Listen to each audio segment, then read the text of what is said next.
Hi ಎಲ್ಲರಿಗೂ ನನ್ನ daily ವ್ಲಾಗ್ಗೆ ನಿಮ್ಮೆಲ್ಲರಿಗೂ ಸ್ವಾಗತ. ಬೆಳಿಗ್ಗೆ ಬೇಗನೆ ಎದ್ದು ಟೀ ಎಲ್ಲ ಕಾಯಿಸ್ಕೊಟ್ಬಿಟ್ಟು ನೆಕ್ಸ್ಟು ಕೊಟ್ಟಿಗೆ ತೊಳಕ್ಕೆ ಅಂತ ಬಂದೆ. ಕೊಟ್ಟಿಗೆ ಎಲ್ಲ ಕ್ಲೀನಾಗಿ ಈ ರೀತಿ ತೊಳ್ಕೊಬೇಕು.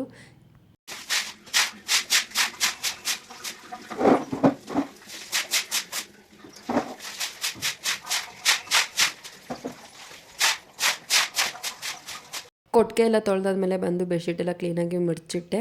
ಬೆಡ್ಶೀಟ್ ಎಲ್ಲ ಮಡಚಾದ್ಮೇಲೆ ಬೆಳಿಗ್ಗೆನೇ ನಮ್ಮ ಕಡೆ ಬೇಗ ನೀರು ಬಿಟ್ಬಿಡ್ತಾರೆ.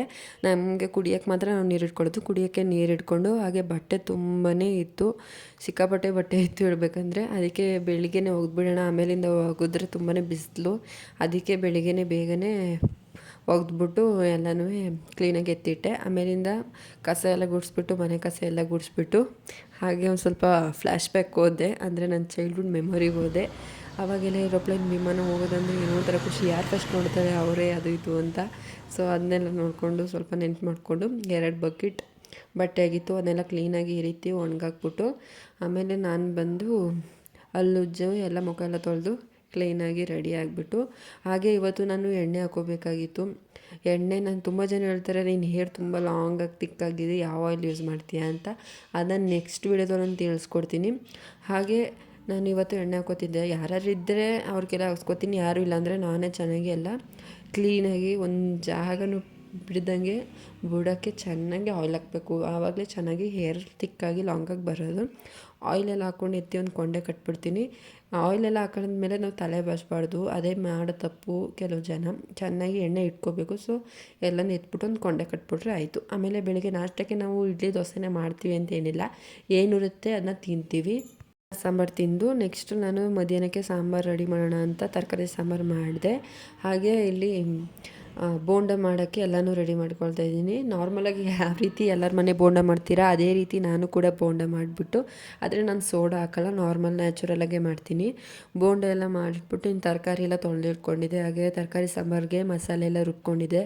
ಅದನ್ನೆಲ್ಲ ಹಾಕಿ ಉಪ್ಪೆಲ್ಲ ಹಾಕಿ ನಮ್ಗೆ ಎಷ್ಟು ಬೇಕೋ ಅಷ್ಟು ಸಾಂಬಾರು ನೋಡಿಕೊಂಡು ಕುಕ್ಕರ್ ಮುಚ್ಚಳ ಹಾಕ್ಬಿಟ್ಟು 1 ಇಲ್ಲ 2 ವಿಸಿಲ್ ಕೂಗಿಸ್ಕೊಳ್ಳಿ. ನಾನು ಆ್ಯಕ್ಚುಲಿ 1 ವಿಸಿಲೇ ಕೂಗಿಸ್ಕೊಳ್ಳೋದು, ತರಕಾರಿ ಎಲ್ಲ ಬೆಂದ್ಬಿಡುತ್ತೆ ನೋಡಿ, ಅದಕ್ಕೆ 1 ವಿಸಿಲ್ ಕೂಗ್ಸೋಣ ಅಂತ ಕುಕ್ಕರ್ ಇಟ್ಟೆ. ಇನ್ನು ಅಡುಗೆ ಮನೆ ಅಂತೂ ನೋಡಬೇಕಾ ಫುಲ್ಲು ಎಲ್ಲ ಗಲೀಜಾಗಿಬಿಟ್ಟಿತ್ತು. ಅದನ್ನೆಲ್ಲ ಕ್ಲೀನಾಗಿ ನೀಟ್ ಮಾಡ್ಕೋಬೇಕು. ಕ್ಲೀನಾಗೆಲ್ಲ ನೀಟೆಲ್ಲ ಮಾಡಾದ್ಮೇಲೆ ಪಾತ್ರೆ ಇತ್ತು, ಪಾತ್ರೆ ಎಲ್ಲ ಕ್ಲೀನಾಗಿ ವಾಶ್ ಮಾಡಿಬಿಟ್ಟು ಒಂದು ಕಡೆ ಅನ್ನ ಮಾಡೋಕ್ಕಿಟ್ಟು ಇನ್ನೊಂದು ಕಡೆ ಎಣ್ಣೆ ಕಾಯೋಕ್ಕಿಟ್ಟೆ. ಎಣ್ಣೆಲ್ಲ ಕಾಯೋಕ್ಕಿಟ್ಬಿಟ್ಟು ಬೋಂಡ ಮಾಡೋಕ್ಕೆ ಸ್ಟಾರ್ಟ್ ಮಾಡಿದೆ. ಎಲ್ಲ ದಿನ ನಂದು ಇದೇ ರೀತಿ ರೊಟೀನ್ ಇರಲ್ಲ, ಸ್ವಲ್ಪ ಬೇರೆ ಬೇರೆ ಚೇಂಜಸ್ ಆಗುತ್ತೆ. ನೋಡ್ತಾ ಇರ್ಬೋದು ಬೋಂಡ ಕೂಡ ರೆಡಿ ಆಯಿತು. ಇನ್ನು ಮಧ್ಯಾಹ್ನ ಅನ್ನ ಸಾಂಬಾರು ಬೋಂಡ ಎಲ್ಲ ತಿಂದು ಇನ್ನು ಆವಾಗಲೇ ಬಟ್ಟೆ ಎಲ್ಲ ಒಣಗಾಕಿದ್ನಲ್ಲ ಅದೆಲ್ಲ ಆರಿತು. ಅದನ್ನ ತಂದು ಕ್ಲೀನಾಗಿ ಎಲ್ಲ ಮಡಿಸಿಟ್ಬಿಟ್ಟು ಅದು ಪ್ಲೇಸ್ಗೆ ಯಾವುದಾದ್ರೂ ಬಟ್ಟೆ ಎಲ್ಲ ಕ್ಲೀನಾಗಿ ಎತ್ತಿಟ್ಬಿಟ್ಟು ಇವತ್ತು ನಾನು ಫ್ಲಿಪ್ಕಾರ್ಟಲ್ಲೇ ಒಂದು ಸೂಪರ್ ಪ್ರಾಡಕ್ಟ್ನ ಬುಕ್ ಮಾಡಿದ್ದೆ. ಇರ್ಬೋದು ನೀವು ತುಂಬಾ ಯೂಸ್ಫುಲ್ ಇದು. ಕಿಚನ್ಗಾಗಿರ್ಬೋದು, ಬೆಡ್ರೂಮ್ಗಾಗಿರ್ಬೋದು, ಎಲ್ಲಿ ಬೇಕಾದರೂ ಇಟ್ಕೋಬೋದು ನೀವು. ಅಷ್ಟು ಚೆನ್ನಾಗಿರುತ್ತೆ. ಕೇವಲ 460 ರೂಪಾಯಿ ಅಷ್ಟೇ. ತುಂಬಾ ಚೆನ್ನಾಗಿ ಬಂದಿದೆ. 460 ರೂಪಾಯಿ ವರ್ತ್ ಅನ್ಬೋದು ಇದಕ್ಕೆ. ತುಂಬಾ ಚೆನ್ನಾಗಿ ಬಂದಿದೆ. ನೀವು ಕೂಡ ಒಂದ್ಸಲ ಬುಕ್ ಮಾಡ್ಕೊಳ್ಳಿ. ಇದ್ರ ಲಿಂಕ್ ಏನಾದರೂ ಬೇಕಂದರೆ ನನಗೆ ಕಮೆಂಟ್ ಮಾಡಿ, ನಾನು ಕಮೆಂಟಲ್ಲಿ ಲಿಂಕ್ನ ಕಳಿಸ್ತೀನಿ. ಒಬ್ಬರೇ ಇದನ್ನೆಲ್ಲ ರೆಡಿ ಮಾಡ್ಕೋಬೋದು, ಏನಿಲ್ಲ. ತುಂಬ ದೊಡ್ಡದಾಗಿ ಇದೆ ಕೂಡ. ಇದರಲ್ಲಿ ನಾನು ಬರೀ 5 ಬಾಕ್ಸಸ್ ಅಷ್ಟೇ ಆನ್ ಮಾಡಿದ್ದೀನಿ. ಇದರಲ್ಲಿ 12 ಎಲ್ಲ ಬರುತ್ತೆ, ದೊಡ್ಡದು ಬರುತ್ತೆ. ನಾನು 5 ಸಾಕಾಗಿತ್ತು, ಅದಕ್ಕೆ 5 ರ್ಯಾಕ್ ಇರೋಷ್ಟು ಮಾತ್ರ ನಾನು ಬುಕ್ ಮಾಡ್ಕೊಂಡಿದ್ದೀನಿ. ತುಂಬಾ ಚೆನ್ನಾಗಿದೆ. ಹಾಗೆ ಇನ್ನು ರೂಮ್ಗಿಟ್ಟು ಕೂಡ ನೋಡಿದೆ. ನಂಗೆ ಕಿಚನ್ಗೆ ಬೇಕಾಗಿತ್ತು, ಬಟ್ ರೂಮ್ಗಿಟ್ಟು ನೋಡಿದೆ ಚೆನ್ನಾಗಿ ಕಾಣುತ್ತಂತ. ರೂಮ್ಗೂ ಕೂಡ ಒಳ್ಳೆ ಸೂಟ್ ಆಗ್ತಿತ್ತು. ನಾವು ಎಲ್ಲಿ ಬೇಕಾದರೂ ಇಟ್ಕೋಬೋದು. ರೂಮಲ್ಲಿ ಅಂದರೆ ಮೇಕಪ್ ಪ್ರಾಡಕ್ಟ್ ಆಳು ಮೂಳು ಎಲ್ಲ ಇಟ್ಕೋಬೋದು. ಇನ್ನು ಸಂಜೆ ಆಗಿತ್ತು, ಅಮ್ಮ ಹಾಲು ಕರಿತಿದ್ರು. ನಾನು ಕರೆಣ ಅಂತ ಹೋದೆ, ಯಾಕೋ ಹಸು ನನ್ನ ಜೊತೆ ಕೋಪ ಮಾಡ್ಕೊಬಿಟ್ಟಿತ್ತು, ಕರಿಯೋಕ್ಕೆ ಆಗಲಿಲ್ಲ. ಆಮೇಲೆ ಸಂಜೆ ಯಾಕೋ ಐಸ್ ಕ್ರೀಮ್ ತಿನ್ಬೇಕು ಅನ್ನಿಸ್ತಿತ್ತು, ಐಸ್ ಕ್ರೀಮ್ ಎಲ್ಲ ತಿಂದ್ಬಿಟ್ಟು ಇನ್ನು ಸಂಜೆ ತಿರ್ಗಾ ಮತ್ತೆ ಟೀ ಎಲ್ಲ ಕಾಯಿಸ್ಕೊಟ್ಬಿಟ್ಟು ಆಮೇಲೆ ನೈಟ್ ಊಟಕ್ಕೆ ಆಲ್ರೆಡಿ ಮಧ್ಯಾಹ್ನ ಮಾಡಿ ಸಾಂಬಾರಿತ್ತು, ಅದಕ್ಕೆ ಅನ್ನ ಮಾಡಿಬಿಟ್ಟು ಮುದ್ದೆ ಮಾಡೋಣ ಅಂತ ಸ್ಟಾರ್ಟ್ ಮಾಡಿದೆ. ಮುದ್ದೆ ಮಾಡೋದೇನು ಅಷ್ಟು ದೊಡ್ಡ ಸಾಧನೆ ಏನಲ್ಲ, ಸ್ವಲ್ಪ ತಿಳ್ಕೊಂಡ್ರೆ ಸಾಕು, ಆಯಾಗಿ ಮುದ್ದೆ ಮಾಡ್ಬೋದು.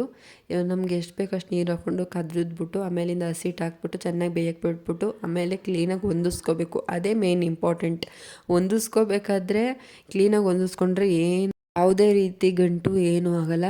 ಈ ಪೋರ್ಷನ್ ಮಾತ್ರ ನೀವು ಚೆನ್ನಾಗಿ ಹೊಂದಿಸ್ಕೊಂಡ್ರೆ ಯಾವುದೇ ರೀತಿ ಪ್ರಾಬ್ಲಮ್ ಆಗೋಲ್ಲ. ಚೆನ್ನಾಗೆಲ್ಲ ಹೊಂದಿಸ್ಕೊಬಿಟ್ಟು ಕೈಯೆಲ್ಲ ಅವ್ರನ್ನ ಹಿಂಗೆ ತೆಗಿತಾರೆ. ನಾನು ಸೋಟಲ್ಲಿ ತಗೊಂಡು ಈ ರೀತಿ ಕ್ಲೀನಾಗಿ ಮುದ್ದೆ ಮಾಡ್ಕೋಬೇಕು. ಮುದ್ದೆ ಒಂದು 3-4 ಮುದ್ದೆ ಆಯಿತು ಇವತ್ತು. ಅದನ್ನೆಲ್ಲ ಮನೆ ಜನಕ್ಕೆಲ್ಲ ಊಟ ಎಲ್ಲ ಕೊಟ್ಬಿಟ್ಟು ಇನ್ನು ನಾನು ನೈಟ್ ಊಟಕ್ಕೆ ಮುದ್ದೆ ತರಕಾರಿ ಸಾಂಬಾರು ತಿಂದೆ. ಇದಿಷ್ಟೇ ನನ್ನ ಡೈಲಿ ವ್ಲಾಗ್. ಇದೇ ರೀತಿ ನಿಮಗೆ ಡೈಲಿ ವ್ಲಾಗ್ ಬೇಕಂದರೆ ಕಾಮೆಂಟ್ ಮಾಡಿ. ಹಾಗೆ ಬೇಗ ಬೇಗ ಸಬ್ಸ್ಕ್ರೈಬ್ ಮಾಡ್ಕೊಳ್ಳಿ.